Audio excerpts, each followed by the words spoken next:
What's going on, guys? Today it's your boy HD MMA. It is 1 in the morning where I'm at right now, and if you're wondering how I got fucking dark mode on ESPN, I just turned on high contrast on my computer because I'm not trying to blow my fucking eyes out. Yeah, I need to go to sleep. I got my picks for fucking UFC Perth happening this Saturday on the 27th. It is my brother's birthday tomorrow, so I'm trying to get this out before on that day, cause probably fucking after that we're gonna be doing something, I'm sure. But yeah, got my picks. I hope you got yours, and let's just get into it. First fight of the night of the prelims, we got Luma Likbumi or Likbumi. I typed it in my notes. Likbumi. It's Likbumi versus Alexa Thenara. Yeah, I got a Alexa Thenara by second round sub. I think Likbumi is the way shorter fighter in general. She's 5'1". I think I looked it up. The average weight of a UFC women's strawweight is like 5'3", 5'4". I round up to 5'4" because I always round up, you know. But yeah, she's short for the division, even for fucking the smallest division in the UFC, which is women's strawweight. And yeah, she fights like a very traditional Thai fighter.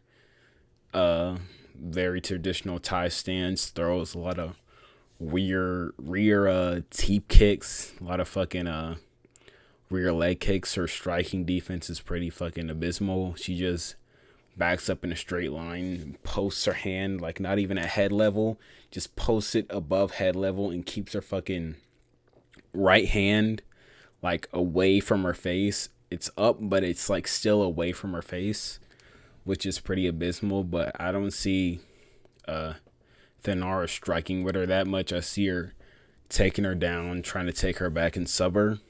Yeah, and I think she does that in the second round. That's my pick. She is a favorite in the odds too. If you look at those, I don't bet money. I just pick who I think's gonna win. Moving on, we got Brando Perchik versus fucking Alicia, Alicia, fucking beating up a fucking 265-pound woman. Alicia Ellison.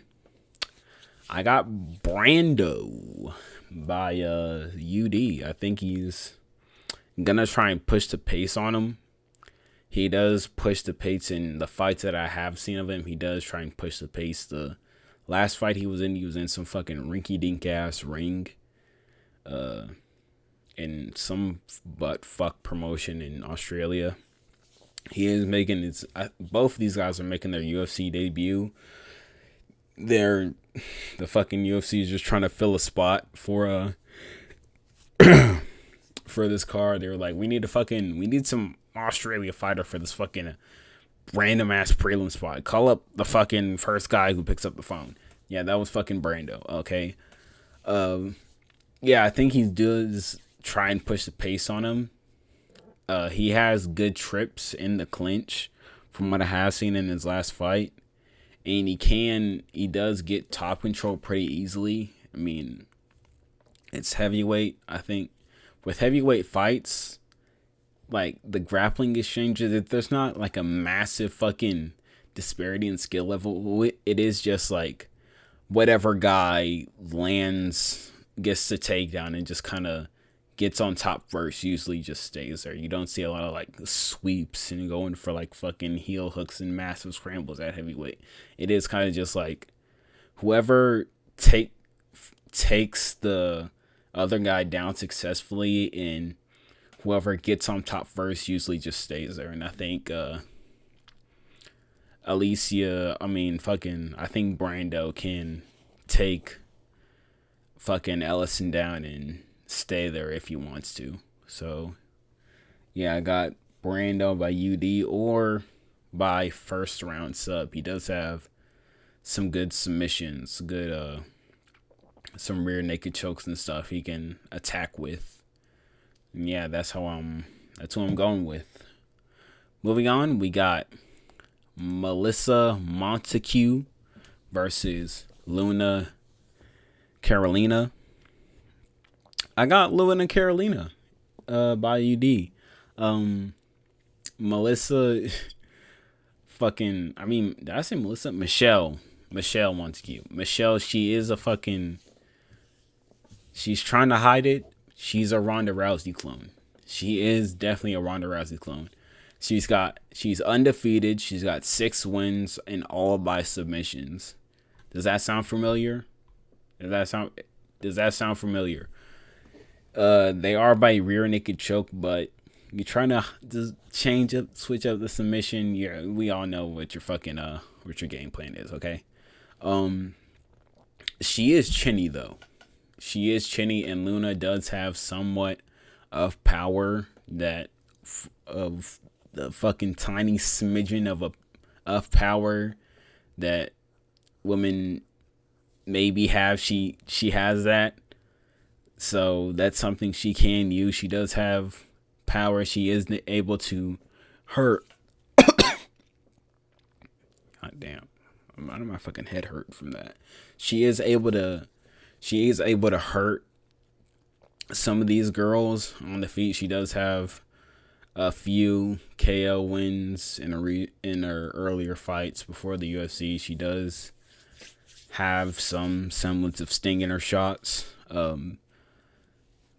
Montague is a bit chinny in some of her PFL fights. She has been stung here and there by some girls, and if she can get stung outside of the UFC, I do believe she can get stung inside of the UFC. And Luna also has beaten Julia Stolarenko.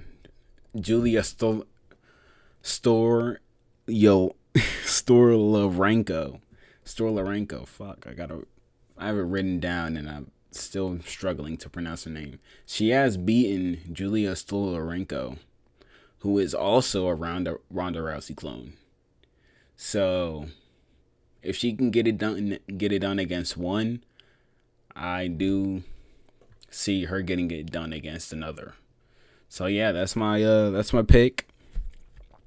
We got fucking Luna Carolina by UD. Moving on. Or TKO if you're feeling spicy. That's only if you're feeling spicy. Moving on, we got Mike. We got fucking Kobe fucking thickness Mike. He fought that bloody tutorial guy Mike. That guy just held him there on the floor Mike. Fucking didn't want to fight him at all.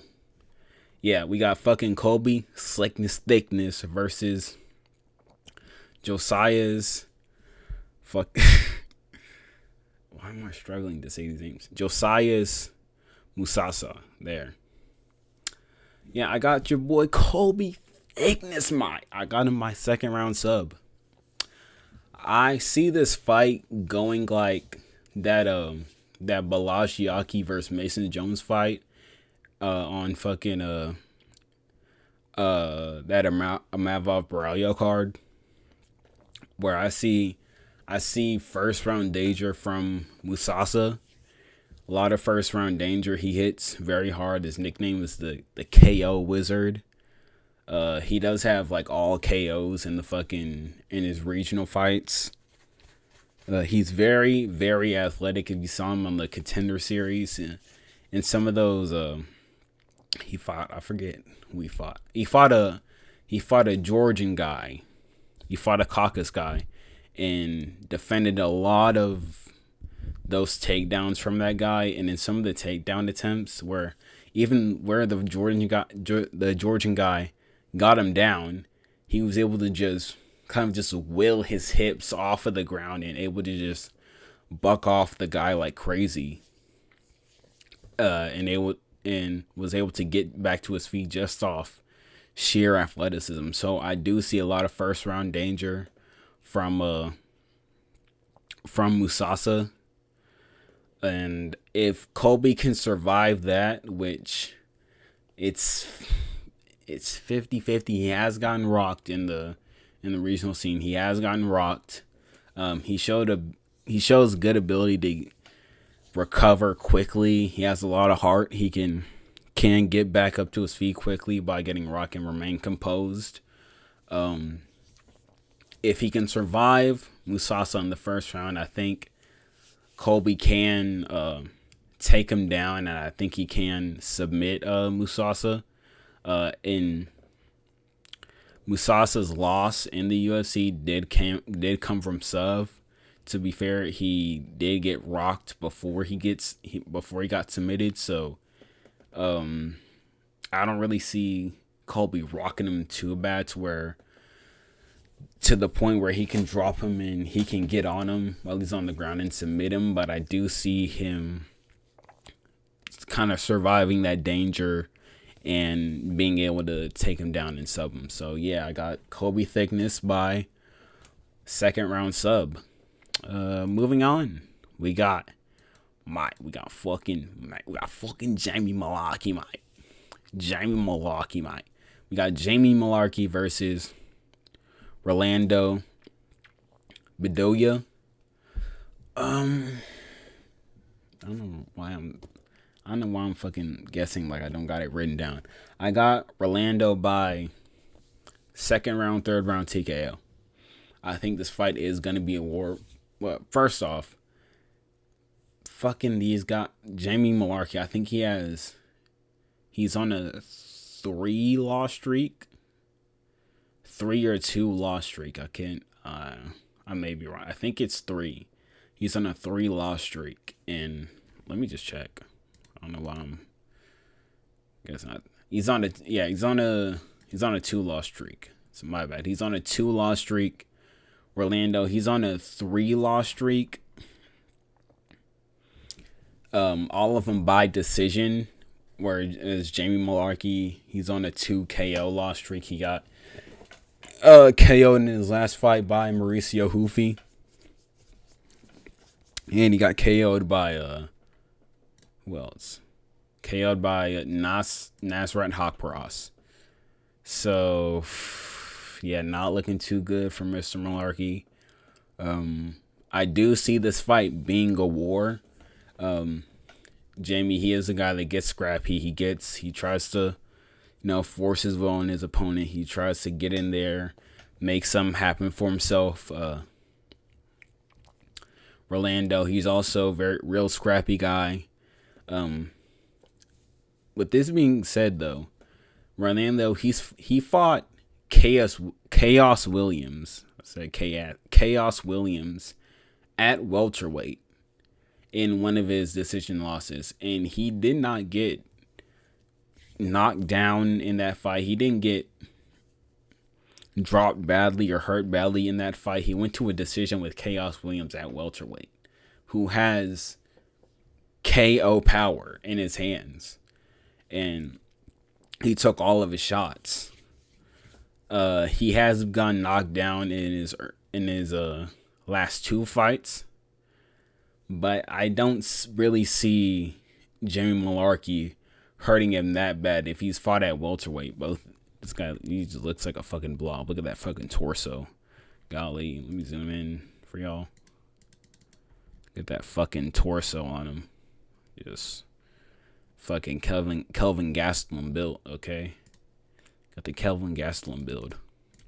Yeah. I don't really see Jamie Malarkey hurting him that bad on the feet. I do think I'm not saying if, when this fight happens, it's going to be a war, and I do see Rolando landing the more powerful, more effective shots in the exchanges, and I do see Rolando hurting Jamie Malarkey later on in the rounds. And I do see a finish.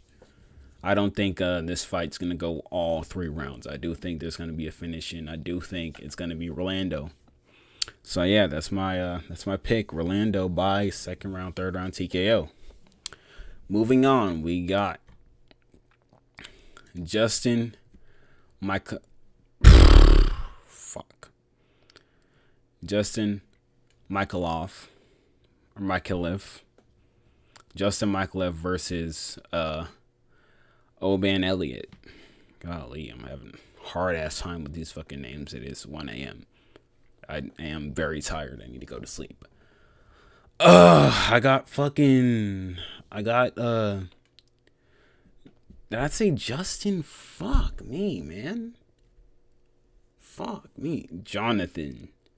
If I said Justin, please excuse me. Jonathan Michaelev versus Oban Elliott. I got Jonathan by first round. No, not first round. Second round TKO. I'm getting my notes mixed up. I'm fucking all over the place this video. I haven't even got to the main card. I got Justin Michaelev for a second round TKO.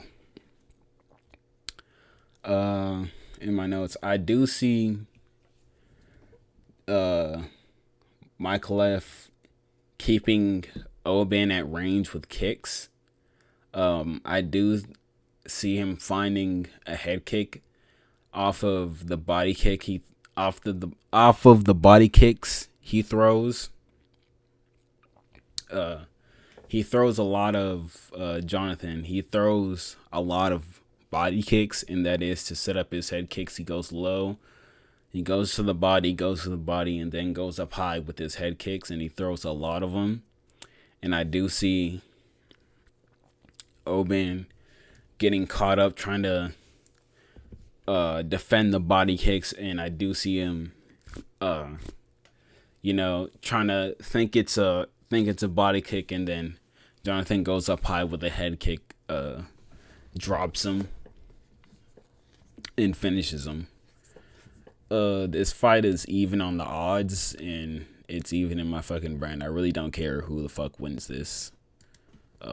Yeah, but that's my pick. Jonathan Michaelev by second round TKO. Moving on, we got Cam Ralston versus Andre Petrosky. I got fucking Ralston by first round TKO. Jesus Christ. Andre Petrosky, he's chinny. He is chinny. And that's all I have in my notes for him, that he's fucking chinny. Yeah, he's chinny, and I see him getting finished in the first round. I do not care. Moving on, we got Navajo fucking stealing G. I don't have a New Zealand accent. Navajo Sterling versus the fluke man himself, Rodolfo Bellato. I see Navajo Sterling getting this done by second round KO. We all know Rodolfo Bellato coming off the fluke scam failure he tried to pull off on Paul Craig. Trying to do that to old man Paul Craig. Are you serious? He just retired. Are you serious, bro? Trying to pull some slick shit off like that on Paul Craig? You joking me? You deserve to get fucking KO'd. Now, I do see Bellato, he has no head movement, really. Although he has good striking, he does get wild in a lot of exchanges, and he does not move his head at all. This guy's he's a fluke machine. I just fucking realized some of his other ones. I just thought about him. He tried to he fluked Pretoria, Eor Pretoria. He fluked him. He got dropped, and then he fucking somehow came back in the third round. This guy's the only way he's fucking beating people is if he's fluking them. Or is fucking, whatever. He's fluke. If he beats you, he flukes you. Okay, he doesn't dominate his opponents. He doesn't have like a clear skill gap. It's some type of fluke. He's winning by fluke, and I don't see him fluking Navajo Sterling. I think Navajo's slick. He has good shot selection, and I do see Navajo clipping Bellotto in the pocket when Bellotto gets wild, or clipping him against the cage when Bellotto gets wild and he doesn't move his head. So yeah, I got Navajo Sterling by second round KO. Moving on to the main card, we got Tom Bloody Nowlin versus Charlie Campbell. When I was researching this fight in my head, I kept on calling him Corey for some reason. And I think it's because fucking Tom Nolan reminds me of of Corey Sandhagen, but if he was retarded. And for me saying a name that starts with a C, I kept on calling him Corey, but it's Charlie Campbell. Okay. Yeah, I got fucking I'm going with the dog here, man. I got Campbell by unanimous decision.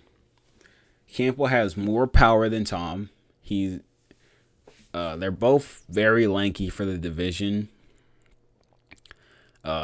Charlie's 6 foot, Tom's fucking 6'3".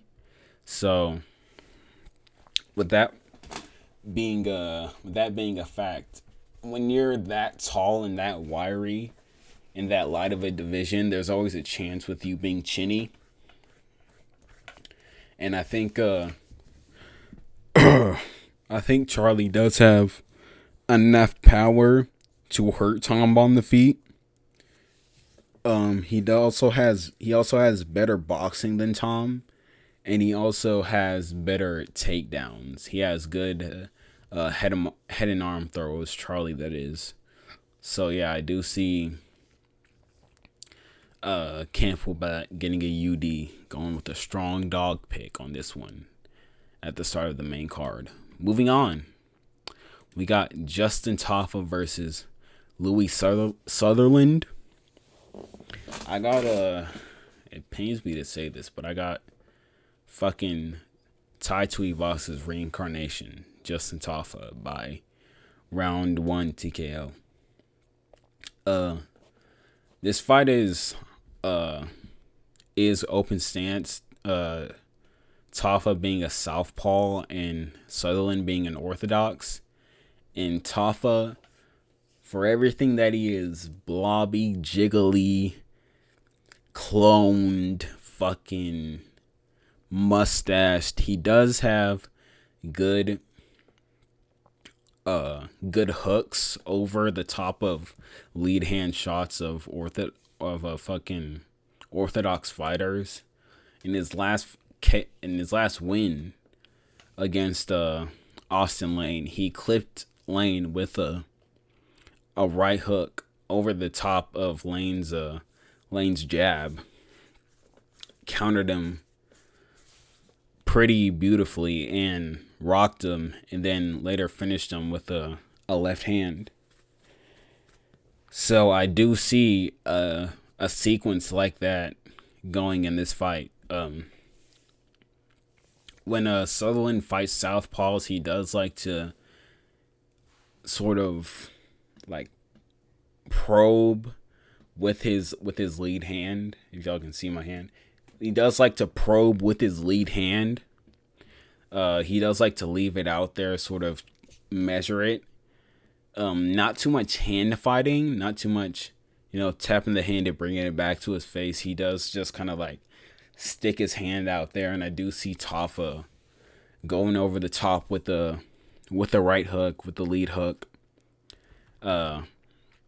hitting Sutherland with it and rocking him, and I do see Tafa following up on that with a power hand shot and finishing Lane. I mean, he already finished Lane, finishing fucking Sutherland. So yeah, I got Justin Tafa, the Tai Tuivasa clone, by round 1 TKO. Moving on, we got Jake Bloody Matthews, Jake Bloody Matthews versus Neil Magny. I got a Jake Matthews in this one by second round TKO.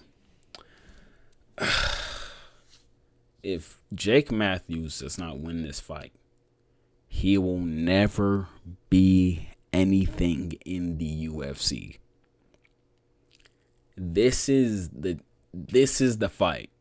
This is a very pivotal fight for Jake Matthews. If he does not win this, it's a fucking career for him. He had some momentum. He got, he's picked up some losses, picked up some wins. If he doesn't get past fucking Neil Magny, it's over. He is cooked forever, for life. Okay. With that being said, I do see him getting past Neil Magny. I hope he gets past Neil Magny. Like I said, if he does not do it, he is fucking done for. Jake Matthews, he is fast. He has better striking than Magny. I do see him hurting Magny. Magny, he has in his most recent losses, he has picked up some KO losses. He is losing his chin. He's getting old.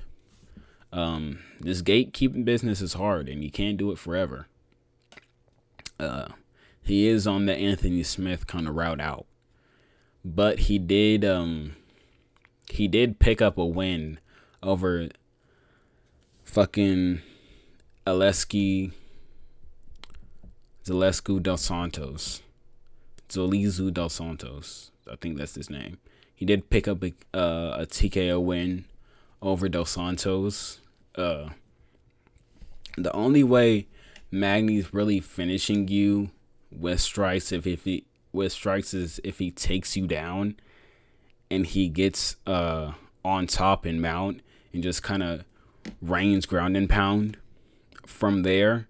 He does have very good ground and pound, very deceptively powerful ground and pound, but I don't really see him getting Jake Matthews in that sort of situation. I do see Jake Matthews clipping him as the fight goes on, and I do see him finishing him. So, yeah, I got Jake Matthews by second round TKO, and that is his career if he does not win this fight.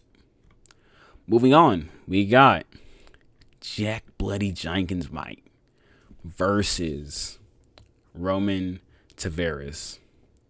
The first fight I saw of Jack Jenkins is when he fought, in his last fight is when he fought Gabriel Santos.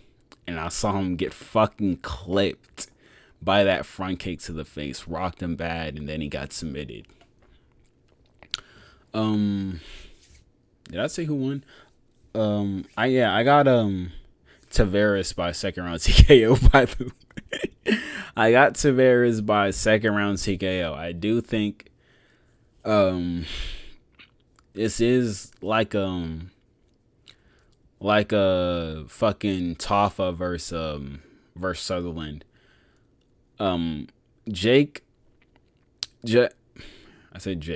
Jack Jenkins, he does fight primarily out of Orthodox. I know it says switch on the fucking ESPN thing, but he does fight primarily out of fucking out of Orthodox. His best weapon is that rear leg kick. I mean, he has picked up a couple nasty calf kick TKOs. He's broken a couple femurs in the UFC, if I'm not mistaken. That's what the fucking commentator said when I watched that fight of him. He has broken a couple femurs, so his leg kicks are nasty. And with fucking Tavares being southpaw, he doesn't really have that weapon available to him. Tavares, he's very fast, and he has very good boxing.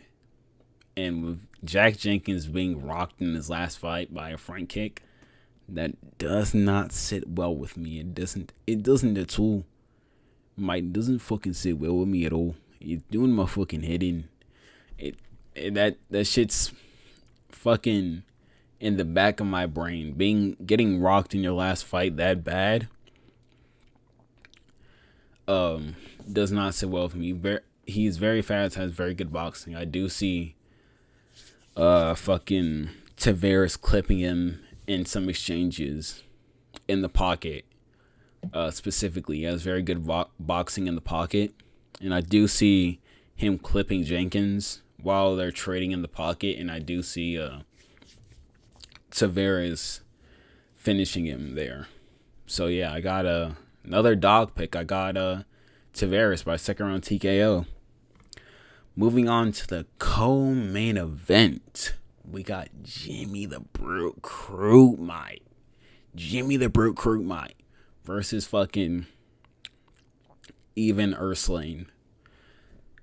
This is the easiest fucking fight possible for Jimmy Crute. If Jimmy Crute does not fucking win this, just like fucking Jake Matthews, it is over for him.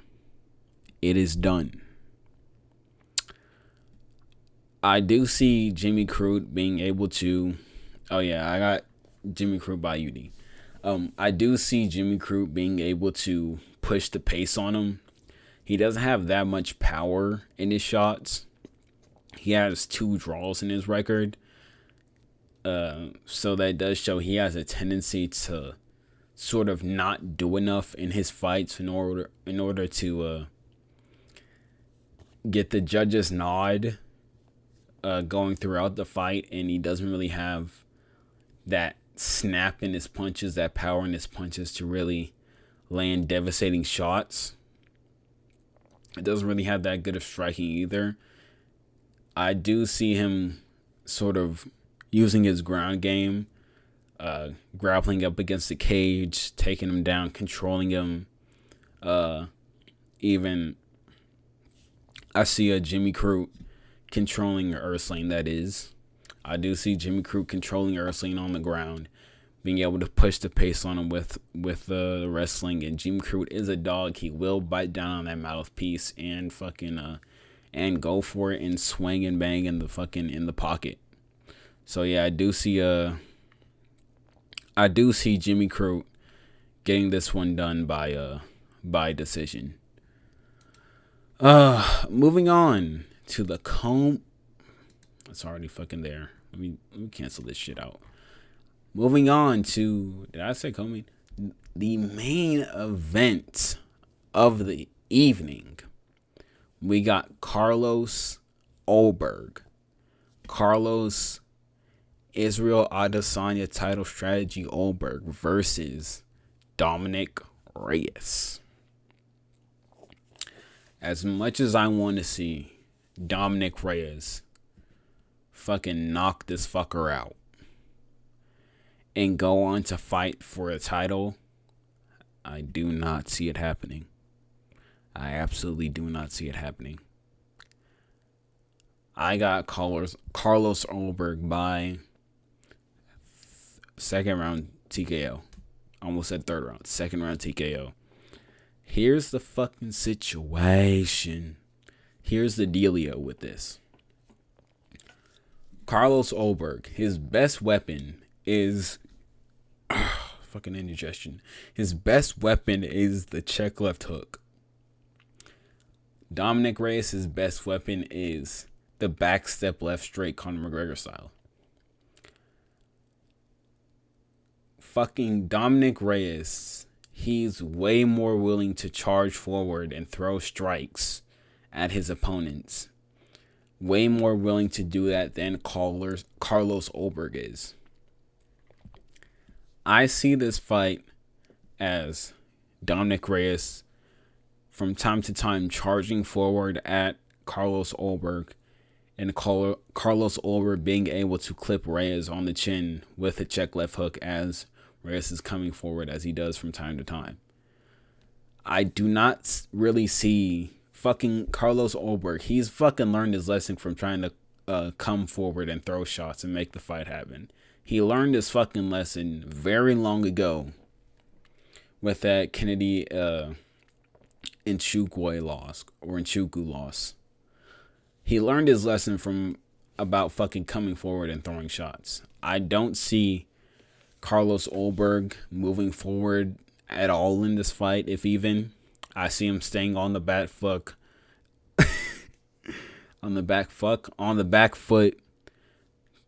fucking pumping the jab, pumping the leg kicks. And I do see Reyes getting irritated at that jab, getting irritated at that fucking at the leg kicks, trying to come forward, make something happen, and Ulberg clipping him on the chin with a check left hook. And I do see Reyes going down from that and getting put out. So yeah, that's my pick for the main event. Carlos Ulberg by TKO. I know we all want to see Reyes get that next title shot. We all want to see the fucking Reyes Rocky story fucking miracle comeback, but we gotta be logical. We gotta follow the statistics. Statistically, I do see Reyes getting caught and getting finished. So yeah, that's my picks for UFC Perth. Carlos Ulberg versus Dominic Reyes. Let me know your picks in the comments below. Let me know if you think my picks are dog shit and I don't know what the fuck I'm talking about. Let me know if you think I'm the fucking next MMA fucking genius. Drop a like on the video, comment, sub. And yeah, guys, I'll see y'all after the fights. Peace.